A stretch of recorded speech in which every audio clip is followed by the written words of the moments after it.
मावशीचा नवरा गावाला गेल्यावर मी रात्री मावशीजवळ झोपायला जायचो. कारण मावशीचं घर हे गावाच्या बाहेर असल्यामुळे तिला घरामध्ये एकटीला भीती वाटायची. आता मी नियमितपणे मावशीकडे झोपायला जाऊ लागलो.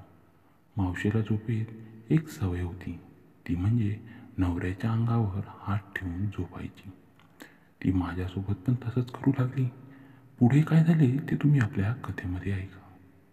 नमस्कार मित्रांनो, माझं नाव कार्तिक. मी कामाला एका कंपनीमध्ये होतो. एकदा कामावरून आल्यावर अचानक मला आईने सांगितलं की तुला आज रात्री मावशीकडे झोपायला जायचं आहे. मला खूपच कंटाळा आला, कारण जे घरामध्ये माझ्या स्वतःच्या बेडरूममध्ये मी झोपायचो ते खूपच वेगळं होतं. मी गादीवर मस्त छान प्रकारे झोपायचो व गादीच्या खाली लपून ठेवलेली गुलाबी पुस्तकं रात्रभर वाचून मजा घ्यायचो. आता मावशीकडे झोपायला गेल्यावर हे सगळं बंद होणार, यामुळे मी जरा निराश झालो. पण पुढे मावशीच्या घरी गेल्यावर मला त्याहीपेक्षा जास्त मजा करायला भेटेल हे मी कधी स्वप्नातसुद्धा विचार केला नव्हता. एकदा झालं असं, मी तयार होऊन रात्री मावशीकडे निघालो. घरी जाताच मावशी माझीच वाट बघत होती. मला म्हणाली, अरे कार्तिक, माझ्यामुळे तुला त्रास झाला. बघ ना, तुझे काका पण काही कामासाठी बाहेर गेलेत. मी म्हणालो, किती दिवसासाठी? तेव्हा ती म्हणाली, ते जवळजवळ 1-2 महिना येणारच नाहीत. तेवढे दिवस तुला माझ्याजवळ रात्री झोपायला यायला लागेल. मी हो म्हणालो. ती जेव्हा किचनमध्ये निघून गेली तेव्हा मी विचारामध्ये पडलो. 2 महिने आता माझे कसे जाणार? पण मी शांत बसून होतो. आता मी आधीच घरून जेवण करून आल्यामुळे मावशीला हे काही माहीतच नव्हतं. तरीही मावशीने माझ्यासाठी माझ्या आवडीचा गोड भात बनवला होता. नको नको करत मी थोडासा खाल्ला. मी आता मावशीच्या इथे सोबत झोपणारच.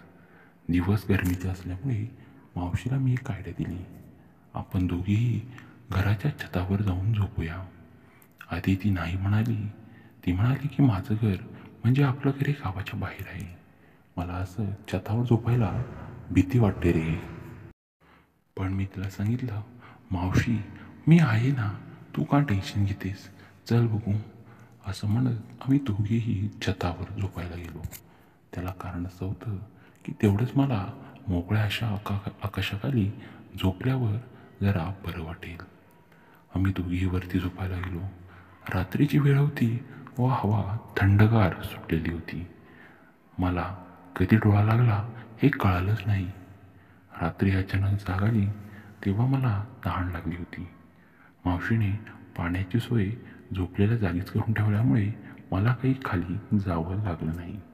मी तिथेच घटाघट पाणी पिलो व पुन्हा झोपी गेलो. खूप दिवसानंतर मला इतकी थंड व शांत झोप लागली होती. तसं आमच्या घरीसुद्धा छत होतंच, पण गावात असल्यामुळे हवा इतकी थंड लागत नव्हती. मावशीचं घर हे गावाच्या बाहेर व नदीच्या कडेला होतं, त्यामुळे तिथून येणारी थंड हवा ही खूपच छान वाटत होती. आता मी 2-3 दिवस झाल्यावर नियमितपणे मावशीकडे जाऊ लागलो. मी यायच्या अगोदरच मावशी जेवण तयार करून ठेवायची व आमच्या दोघांचंही अंथरूण छतावर नेऊन ठेवायची. मी मावशीला म्हणालो, मावशी आपलं अंथरूण वरतीच राहू दे. दिवसभर उन्हामध्ये गरम झाल्यावर रात्री मऊ मऊ होईल. ती हो म्हणाली. आता आम्हाला दोघांनाही छतावर झोपायची एक वेगळीच मजा येऊ लागली. एक दिवस मी माझ्यासोबत माझं गुलाबी पुस्तक घेऊन आलो. मावशी झोपायच्या आत मी टेरेसवर जाऊन ते लपून ठेवलं. आता मी मावशी झोपायची वाट बघत होतो. अशा आल्हाददायी व थंड वातावरणामध्ये असं पुस्तक वाचायला किती मजा येईल, मी हाच विचार करत होतो. शेवटी मावशी झोपायची मी वाट पाहू लागलो. हळूहळू आता मावशीला झोप लागली होती. मी तेवढ्यात माझं पुस्तक काढलं व वाचायला सुरुवात केली. रात्रीच्या थंड हवेमध्ये ते पुस्तक वाचताना मला खूपच मजा येत होती. अर्ध पुस्तक वाचून आला. इकडे माझी अवस्था खूप खराब होऊ लागली होती. आता जर रात्री झोपलो नाही तर सकाळी कामावर जायला उशीर होईल, म्हणून मी ते पुस्तक तसंच छातीवर ठेवून झोपी गेलो. सकाळी उठलो तेव्हा माझ्या अगोदर मावशी खाली निघून गेली होती. माझ्या छातीवर असलेलं पुस्तक बाजूला पडलेलं होतं. मी खूपच घाबरलो. जर मावशीने हे पुस्तक बघितलं असेल तर काही खरं नाही. ती सर्व आईला सांगेल व माझी वाट लागेल, म्हणून मी त्या विचारामध्येच होतो. मी मावशीला न भेट घेता पटकन उतरून घरी निघून गेलो. रात्री मावशीकडं कसं जावं ह्या विचाराने मी जरा हैराण झालो. रात्री आल्यावर मी घरामध्ये खूप वेळ टाईमपास केला. आई म्हणाली, काय रे, तुला मावशीकडं जायचं नाही का? तेव्हा मी म्हणालो, आज माझे खूप पाय दुखतात, मला जायची इच्छा नाही आहे. तेव्हा अचानक मावशीचा फोन आला. मावशी म्हणाली, काय रे, तू आज येत नाहीस का? मी म्हणालो, मावशी माझे पाय दुखतात, त्यामुळे मी आज येऊ नाही शकत. तेव्हा मावशी म्हणाली, अरे तुझं ते पुस्तक इथंच राहिलंय, ते घेऊन जातोस का? असं म्हणताच मला मावशीचा इशारा जरा कळाला. मी पटकन मावशीकडे जायला निघालो. आता मी मावशीकडे गेल्यानंतर मी काही न बोलता टेरेसवर जाऊन झोपलो. मावशी झोपायला आली तेव्हा सोबत ते पुस्तक घेऊन आली. ती मला म्हणाली, हे बघ, तुझं खाली ते पुस्तक राहिलं होतं. मी म्हणालो, मावशी हे पुस्तक तू वाचलंस का? तेव्हा ती म्हणाली, अरे दिवसभर मी हेच वाचत होती, खूपच आवडलं हा मला. असं म्हणताच मावशी हसू लागली. मला आता थोडं बरं वाटलं होतं की मावशीसुद्धा आपल्याच सोबतची आहे म्हणून. आता मी मावशीसोबत त्या विषयावर चर्चा करू लागलो. पुस्तकामध्ये जे जे सर्व प्रकारे करतात ते सर्व वर्णन असल्यामुळे आम्ही जवळ 1-1.5 तास त्याच गोष्टीवर चर्चा करत होतो. पहिल्यांदा मी मावशीच्या तोंडातून हे ऐकत असल्यामुळे रात्रीच्या थंड हवेमध्ये सुद्धा माझी कान चांगलेच गरम झाले होते. काय करावं हे मला काहीच कळत नव्हतं. तेव्हा मी मावशीला म्हणालो, मावशी तुझ्यामध्ये आणि काकांमध्ये असं काही होतं का आता? तेव्हा मावशी हसली व म्हणाली, अरे वयामानानुसार त्या गोष्टी कमी होतात, पण स्त्रीमधली ती इच्छा कधी कमी होतच नाही. पण तुझे काका आता वयामानानुसार तसं काही करत नाही, केलं तर महिन्यातनं 1-2दा. असं म्हणताच मावशीचा चेहरा थोडा पडला. मला कळालं होतं की मावशीला त्या गोष्टीची खूप गरज आहे म्हणून. तेव्हा मी मावशीला म्हणालो, मावशी तू काळजी घेऊ नकोस, मी आहे ना.